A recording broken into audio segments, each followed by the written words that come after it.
السلام عليكم ورحمة الله وبركاته. تحياتنا لكل متابعي قناة محمد الحشاش، عاشق الكيان في كل مكان وزمان.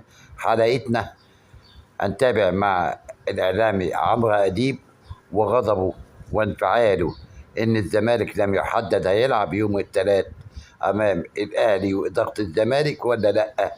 وحتى بعد اجتماع مع رابطة الأندية مع أحمد دياب ولبيب، برضه لسه الزمالك مصر، لكن هو بيطلب منهم ان يلعبوا.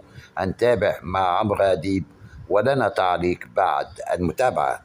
أهم سؤال في مصر، السؤال اللي كل المصريين مهتمين بيه، الحاجة اللي كل ما تقابل حد يسألك عليها ويقول لك يا أستاذ عمرو لو سمحت رد لنا على السؤال ده، هو الزمالك هيلعب يوم الثلاث الجاي ولا لا؟ ده أهم سؤال في مصر، ده السؤال المهم. وأي أسئلة تانية موجودة بتيجي بعد كده، إنما ده السؤال المهم. هل يلعب الزمالك يوم الثلاث؟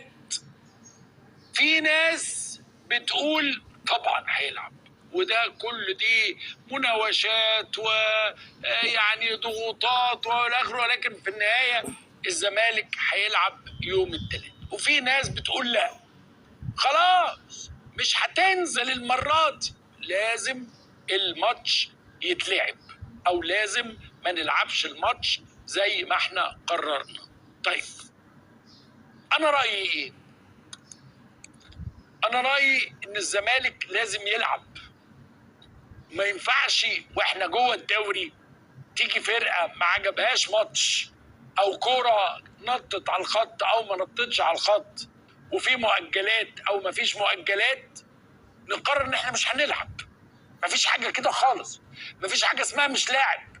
وبعدين الزمالك مش بيلعب الماتش بتاع يوم الثلاث ده عشان الدوري والكاس. الزمالك في المركز ال11، يعني ما مش مثلا خلاص هي النقطة ديت، لا، بس في بطولة أخرى كل مشجعي الزمالك مستنيينها.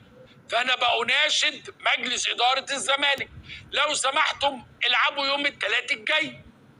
وإزاي النهاردة السبت وأنا لاعب في نادي الزمالك ما بقاش عارف اذا كان اهم ماتش عندي في الدوري هلعبه ولا لا؟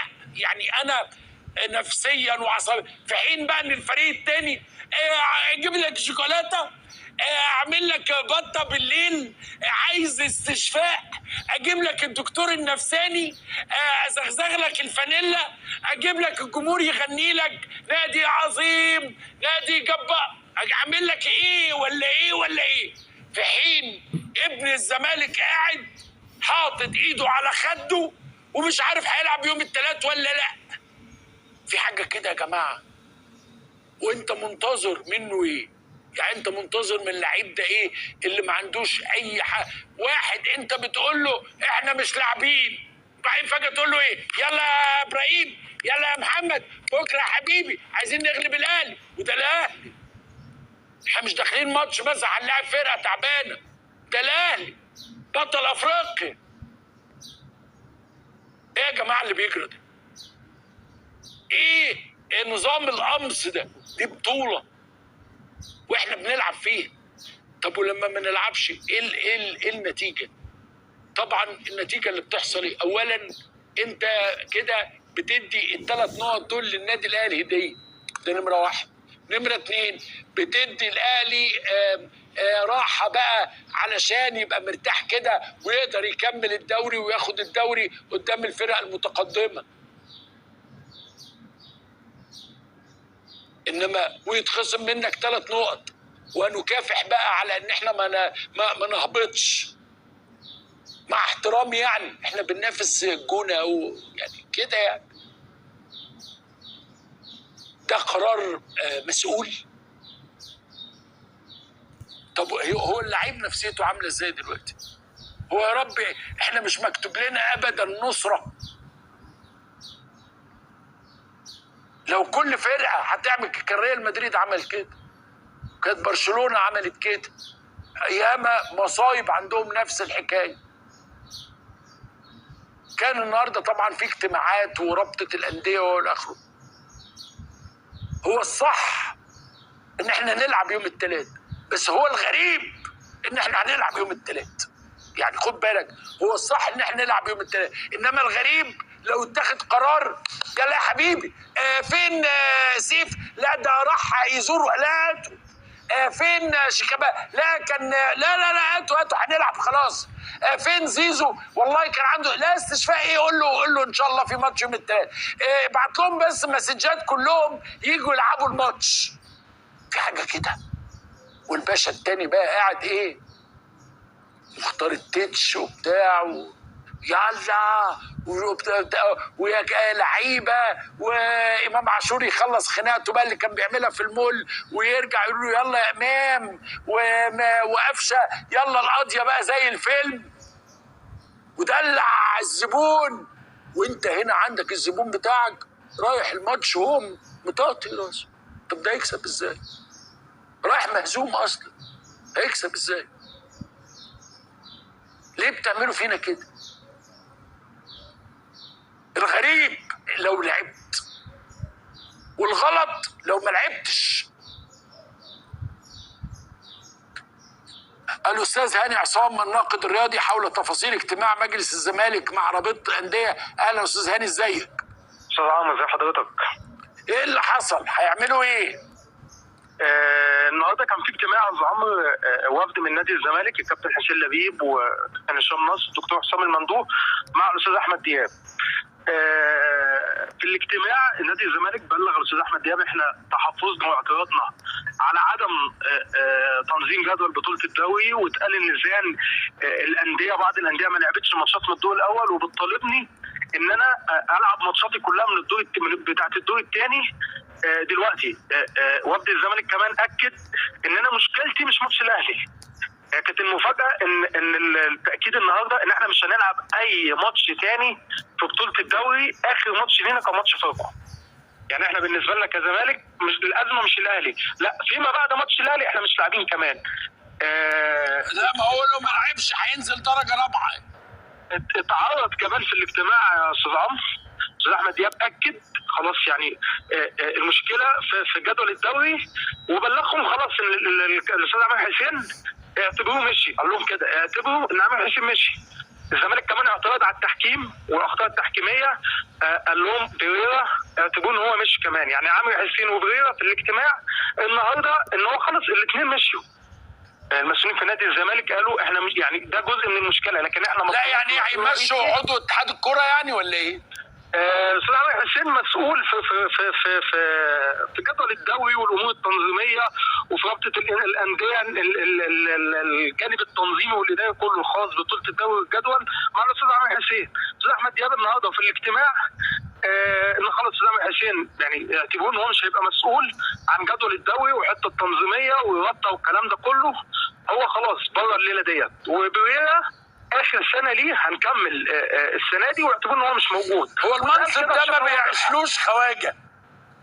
هو استاذ عمرو الحقيقه في اخطاء تحكيميه كتير، والاخطاء التحكيميه المشكله ان ما فيش حد مثلا يطلع يوضح او يقول ان في مشكله عندنا هتتحل، لكن لا ليه وهي الكره كانت جون؟ اتقال لهم كده رد نادي الزمالك. لا يعني هو بيعترف ان الكره كانت جون يعني؟ لا هو بيعترف بشكل عام ان في غلطات في التحكيم، ان في مشكله في التحكيم. والله حضرتك على حاجه بالمناسبه، يعني في العلاقه ليست على افضل ما يرام ما بين الاستاذ احمد دياب وما بين اتحاد الكوره، والعلاقه ليست على افضل ما يرام ما بين الاستاذ احمد دياب والحاج عماد حسين بشكل واضح. الاستاذ احمد دياب معترف ومقر فعلا ان في مشكله في التحكيم، وفي مشكله في تنظيم الدوري، في مشكله في اتحاد الكوره. طيب الزمالك هيلعب ماتش الاهلي ولا لا لغايه الساعه 11:30؟ لحد الساعه 11:30، وفي اجتماع لمجلس اداره نادي الزمالك بكره كمان يا استاذ عمرو. لحد وانا بكلم حضرتك دلوقتي انا بكلم استاذ عمرو قديم. مجلس اداره نادي الزمالك فكره ان انا العب الماتش دي مش هنتناقش فيها. يعني الموضوع غير قابل للمناقشه اصلا، يعني مش هنلعب الماتش. واتقال كده النهارده بالمناسبه انا مش هلعب الماتش. حقق لي مطالبي، قال لهم كده طب هنمشي الاثنين؟ قالوا له لا، حط الجدول تاني وعيد تنظيم الجدول واحنا مستعدين نلعب الماتش. بالنسبه لنا مفيش اي ماتش خالص. المصادفه فيها يا عم ان اتحاد الكوره والرابطه بداوا في المفاوضات مع اكثر من حكم اجنبي، وفي حكم اسباني تم الاستقرار عليه، والمفروض ان انت حكم ايه يا هاني؟ هو مفيش ماتش. ما انا بقول لحضرتك يعني المصادفه ان اليومين اللي فاتوا عايزين يجيبوا طاقم تحكيم اجنبي. ايوه هيجيبوا طاقم التحكيم لمين؟ ما فيش ماتش طبعا. هو قال لهم حتى قال لهم الاستاذ احمد دياب ان في طاقم تحكيم اجنبي وما فيش حكام مصريين خلاص في الماتش. لا، التصميم على الموقف. طب لعيبه نادي الزمالك يا استاذ عمرو موقفها ايه؟ لعيبه نادي الزمالك نفسها تلعب الماتش. ايوه طبعا نفسه يلعب الماتش. هقول لحضرتك على كل لعيب ده انا مشاهد نفسي اتفرج على الماتش. لا اللعيبه عندها ثقه يا استاذ عمرو. وجوميز انا بقول لحضرتك في الكواليس عنده ثقه ان انا لو لعبت الماتش هكسب. اللعيبه بينها وبين بعضها من امبارح من ساعه من الماتش فاكو خلص، اللعيبه نفسها ماتش الاهلي يتلعب، حاسه ان هم احسن من الاهلي، ان انا ممكن اكسب الاهلي، الماتش مش صعب. فبالنسبه لهم مش عايزين يفوتوا فرصه زي دي. انت بعيد شويه عن المنافسه عن الدوري، بس ان انت تكسب الاهلي الدور الاول والدور الثاني هتبقى بالنسبه لهم كفايه قوي. مش لازم الدوري يعني. جوميز طيب جوميز بالنسبه له ايه؟ جوميز عايز يلعب الماتش. في غيابات. لو الماتش اتلعب فيه غيابات عند نادي الزمالك، شحاته للايقاف والجزيري وفتوح لحد دلوقتي الاثنين مصابين مش جاهزين، بس الراجل بالنسبه له لا انا ما عنديش مشكله، انا عايز العب واكسب. فما اداره نادي الزمالك بكره في اجتماع رسمي. لحد دلوقتي الاجتماع نادي الزمالك بكره هيقولوا ليه مش هنلعب الماتش. يعني انا تواصلت مع بعض الاعضاء مجلس نادي الزمالك. طب الاجتماع بكره ممكن تعدلوا من القرار وممكن تقولوا خلاص احنا هنلعب الماتش؟ كان الرد لا، ده احنا هنعمل اجتماع بكره هنقول ليه احنا مش هنلعب الماتش. في اتصالات مستمره لحد دلوقتي. وبعض طب الاستاذ احمد سالم اقول متحدث قال لك مجلس اداره نادي الزمالك برئاسه كابتن حسين لبيب يؤكد تمسكه بمطالبه الاربعه الواردة في البيان الصادر 17 يونيو عقب مباراة المصري، ولا صحة على الإطلاق لما يتردد عن تراجعه عن أي من مطالبه أو التغيير من مواقفه، ونناشد المواقع والبرامج وصفحات التواصل تحري الدقة فيما تنشره. يعني زي ما بنقول الحمد لله. هقول لحضرتك على مفاجأة كمان. خطوات نادي الزمالك اللي تم اتفاق عليها مش مجرد ان انا مش هلعب الماتشات كمان، لا، في مذكرة دلوقتي بيتم تجهيزها، وان الزمالك هيقدم شكوى لمحكمه كاس. محكمه كاس اللي طلعت قرار من حوالي 3-4 ايام. طب هاني المفروض النهارده استاذ احمد دياب قال للزمالك ان الجدول ده محطوط من فبراير، ما اعترضتوش ليه اعترضتوا دلوقتي؟ نادي الزمالك قال ان احنا تواصلنا معاكم قبل كده وطلبنا قبل كده ان الجدول يتعدل، واما الجدول جالنا اتكلمنا معاكم واتكلمنا مع الاتحاد واتكلمنا مع الرابطه، لا ان الجدول يتم تعديله، ولازم الانديه كلها مع بدايه الدور الثاني كلها تبقى زي بعضيها. وكان بالتحديد الكلام اللي اتقال ان انا ازاي هلاعب الاهلي والاهلي مثلا ما لعبش مع ميرونز الدور الاول لحد دلوقتي. يعني دي كانت النقطه اللي تم الاستشهاد بيها. وبالمناسبه الجزء ده يا استاذ عمرو اللي نادي الزمالك يعني لاول مره ممكن نقول ان خطوه فعلا هتتاخد، ان هيقدموا شكوى فعلا في محكمه كاس ان عندنا مشكله ومفيش مبدا تكافؤ فرص، وهيتم الاستشهاد بالماتشات اللي ما اتلعبتش من الدور الاول لحد دلوقتي، في حين ان بعض الانديه لعبت الدورين. فبالنسبه لاداره نادي الزمالك ان ده مفيش احنا هنقضي الكره المصريه هتقضي وقتها كله في المحاكم. مشكله فعلا يا استاذ عمرو، مشكله. لكن كل ده فريق الكوره نفسه زي ما بقول لحضرتك نفسهم يلعبوا الماتش وحاسين ان هم هيكسبوا الاهلي. ده انا يعني الموضوع يصل الى مرحله الثقه. لا كلنا حاسين يا هاني. شكرا استاذ هاني عصام الناقد الرياضي، بشكرك شكرا جزيلا. في بعض الاهلاويه الخبثاء يعملوا ايه؟ يقول لك لا انتوا مش هتتمسكوا برايكم، هترجعوا في الكلام اخر في الاخر. يعني طبعا ده بيتعمل ليه؟ عشان الزمالك يعند ويقول لا احنا مش هنرجع في كلامنا، احنا مش هنلعب ماتش الاهلي. يعني هم مرحلين علينا كده شويه جمهور وشويه انفلونسرز سلاش بلوجر سلاش فاشينيستا سلاش اهلاويستا، كل دول جايين علينا دلوقتي. يقول لك ايه؟ يقول لك انا عارفين طبعا هتغيروا رايهم. فمجلس الزمالك يقول لا ابدا احنا قلنا الكلام مش هنغير، فما نلعبش، ياخدوا هم ال3 نقط وياخدوا الدوري. يا جماعه العبوا الماتش، واجه. انت مش هتاخد الدوري السنه دي، خلاص. انت مش هتاخد الدوري السنه دي. اكسب الاهلي بقى رايح جاي. خدوهم 2 رايح وخدوهم 3 جاي وكده، ونقعد نعمل. لا مش هنتهزم. لو انت النهارده رحت للعيبه المعسكر كده بالليل، خدت لهم 2 كيلو كباب حلوين وبتاع، وقلت لهم يلا يا ولاد ان شاء الله نلعب، الزمالك يلعب الماتش. طبعا بعد ما تابعنا عمرو اديب وغضبه وانفعاله، وبيسترجى اداره الزمالك ان هم يلعبوا المباراه، بنترك لحضراتكم التعليق.